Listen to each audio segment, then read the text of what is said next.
Nakuha og video ang pagpangaligo sa mga kabataan sa usa ka creek sa Cagayan de Oro City. Apan wala kini gikalipay sa otoridad. Dugang detalye sa report ni Ethel Ipanag.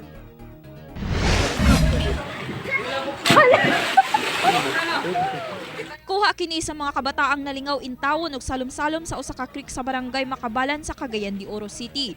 Human milapaw ang tubig ug daw gihimo kining swimming pool.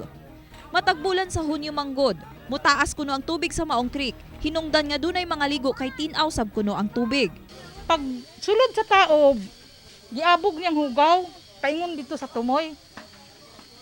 Di, sa ato patinaw na kayo. Dobi kay ang mga bata baya, way buot.